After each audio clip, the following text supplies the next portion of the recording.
내가 갖고 있는 꿈의 크기가 대단하다면 그 대단한 꿈을 이루기 위해서 정말 대단한 어떤 것들을 잘라내야 할 수도 있습니다. 그것이 용기일 수도 있고 결단일 수도 있어요. 농장에서 배운 10가지라고 제가 적어왔어요. 농장에서 내가 뭘 배웠나. 저 나무들 중에 열매들 중에 안 떨어지는 애들이 있어요.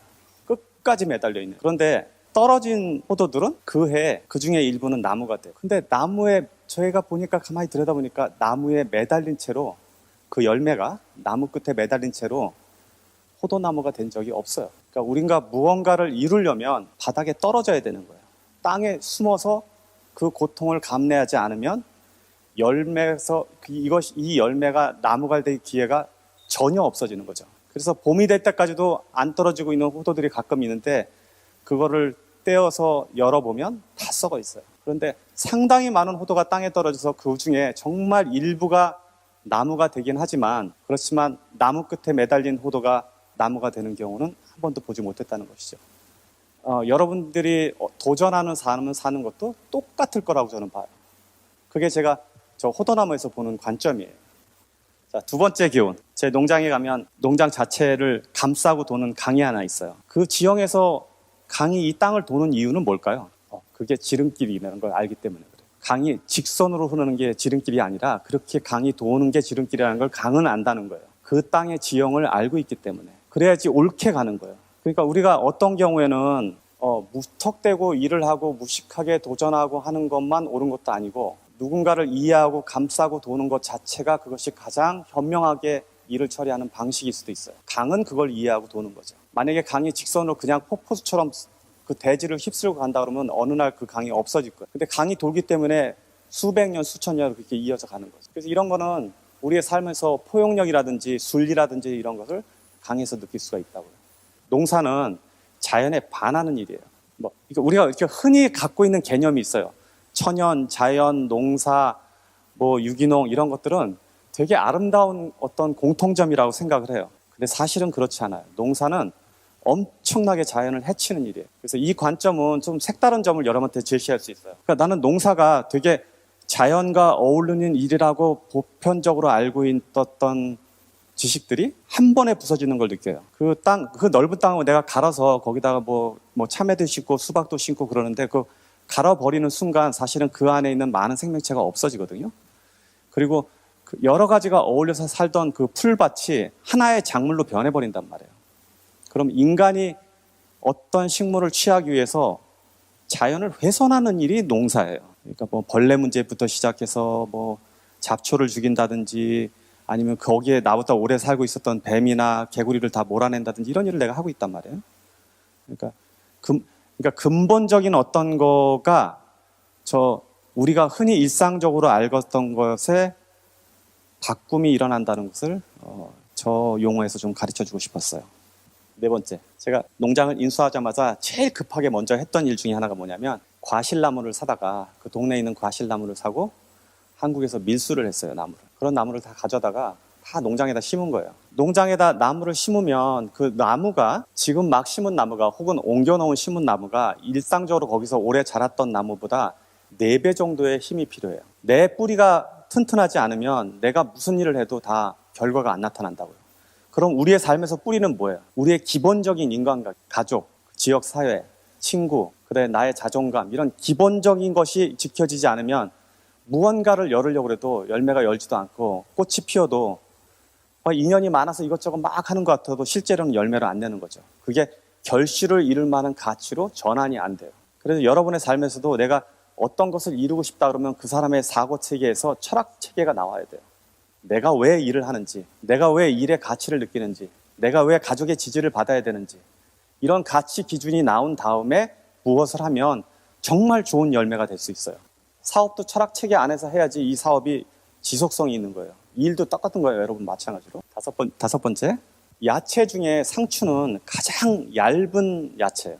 정말 종이짝지라고 우리가 손으로 누르면 물기가 쭉 해갖고 그냥 뜯어져 버리잖아. 물로 조금만 더 열심히 있어도 녹아버리는 게 상추예요. 근데 이상하게 상추는 아무리 추워서 온도가 얼을 정도의 온도가 돼도 상하지를 않아요. 얼음이 어느 정도의 추위에 오렌지 나무 20년짜리가 죽어버려요. 그래서 원래 내가 이거를 비유로 여러분들한테 설명하고 싶은 거는 보통의 경우에 우리는 대부분 흑수저잖아. 그런데 흑수저에 대해서 투덜거릴 게 없어. 나는 흑수저가 금수저보다 강하다고 믿는 사람 중에 하나예요. 그러니까 그 큰 가지가 자기의 일부 한 3분의 1, 2분의 1 되는 나무를 다 잘라버립니다. 잘라서 떨어뜨려버려. 그리고 다시 시작해요. 거기서부터. 그래서 이런 경우를 자연에서 보는 거예요. 저는. 그래서 우리가 어떤 일을 이룰 때 더 크고 싶거나 더 성장하고 싶으면 나도 내 몸을 자르는 경우처럼 그런 극단적인 용기와 결단이 필요하다는 거죠. 여러분이 정말 커지고 지금 이 나무가 100년, 200년 자라려면 그 가지 못 갖고 갑니다. 그래서 그걸 잘라서 다시 새 가지를 키우더라도 그걸 잘라내 버리는 거예요. 그 인생에서도 여러분들이 정말 중요한 결정을 하고 정말 중요한 의지를 표현하려면 여러분들이 갖고 있는 가장 나쁜 것, 절대로 고치지 못한다고 생각하는 것, 이거 없애야 돼요. 없애지 않으면 중간에 다 공멸하게 될 수도 있어요. 그래서 여러분들한테 무언가를 내가 갖고 있는 꿈의 크기가 대단하다면 그 대단한 꿈을 이루기 위해서 정말 대단한 어떤 것들을 잘라내야 할 수도 있습니다. 그것이 용기일 수도 있고 결단일 수도 있어요. 7번째, 닭들을 키워보면 수탉들이 암탉 12마리에 수탉 1마리 정도가 들어가거든요. 근데 이 수탉들 중에 대장이 있어요. 그러니까 12마리당 1마리가 들어가는데, 그러니까 저희가 한 7, 8마리가 지금 수탉이 있는 거예요. 근데 수탉 그 안에서도 대장이 있는데, 이 수탉들의 행동을 보면 밖으로 나가서 암탉들을 끌고 나가서 자기가 먹을 자리를 찾아대요. 그리고 먹이나 뭐 먹을 게 있으면 구구구구 그러면서 여기 먹을 게 있다고 발 동동동동 부르면서 춤을 춘다고요. 그럼 새끼들이나 암탉들이 와서 그거를 먹는 거예요. 그리고 다 먹고 나면 딴 데 가서 또 먹이 찾아갖고 먹이 여기 있다고 소리 지르고 다녀요. 그러니까 먼저 다 먹게 해주는 거예요. 그래서 이게 리더는 이게 수탉에서 리더의 모습을 보는 거죠. 아니, 암탉과 새끼들이 수탉의 보호를 받고 같이 자라는 거를 그 안에서 보는 거죠. 공동체를. 수탉만도 못한 사람들이 많아요. 8번째. 근데 해바라기가 우리가 알기로는 해를 바라봐서 해바라기잖아요. 다들 그렇게 알고 있어요. 나도 그런 줄 알았어요. 이상하다. 나는 해바라기가 해 따라서 이렇게 슥 돌아서 해바라기 아닌가? 라고 그렇게 알고 있었던 거죠. 근데 해바라기는 해를 바라보는 건 아침에 잠깐 바라보는 거고 지 맘대로 하더라고요. 우리가 알고 있는 보편적인 지식이 사실은 아니기도 하더라고요.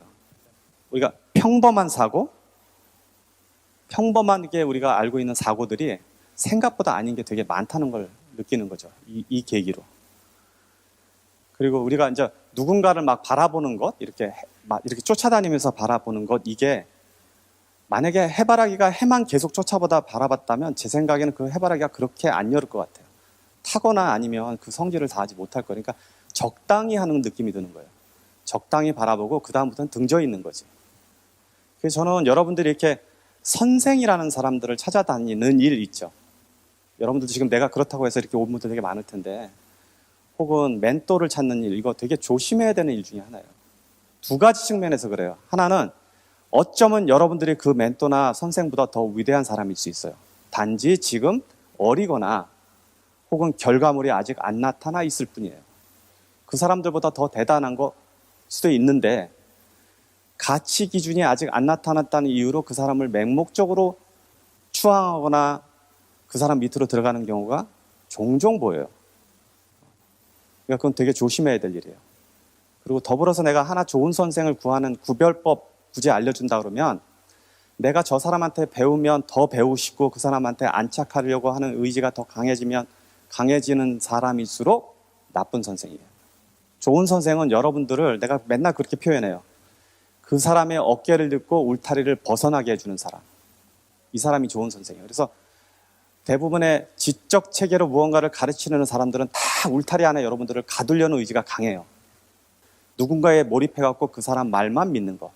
그래서 여러분들이 선생을 볼 때도 이 사람이 나를 울타리에 가두는 사람이냐, 울타리를 넘어가게 하는 사람이냐, 그걸 구분해서 하시면 되게 좋아요. 9번째. 여기서부터 저 끝까지의 밭을 간다 그러면 저 끝을 보고 가는 게 아니라 저 지평선을 보는 거예요. 그리고 지평선을 보고 여기는 아무것도 쳐다보지 않고 아무 생각 없이 가야 돼요. 그래서 이게 목표라는 것도 그래요. 여러분들이 어떤 목표를 가지면 거시적인 목표를 두고 가야지 곧게 옳게 가요. 자기의 사명과 목표가 명확하면 그거를 저 끝에다 두고 저 하늘 끝에다 두고 그것만 바라보고 가야 돼요. 그래야지 흔들림 없이 갈 수 있다고요. 10번째, 개 한 마리와 고양이 2마리가 지금 직원으로 있어요. 그래서 고양이가 하는 일은 닭장 안이나 헛간 주위에 있는 쥐를 잡는 일이고, 개가 하는 일은 여러 가지예요. 얘들이 왜 병아리를 안 잡아먹을까?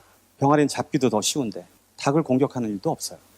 개도 그러니까 그 동네에 있는 뭐를 잡아먹었는데, 토끼인지 아니면 뭔지 잡아먹었는데, 그거는 왜 잡아먹고 염소는 안 잡아먹냐고요. 왜 닭은 안 잡아먹냐고요.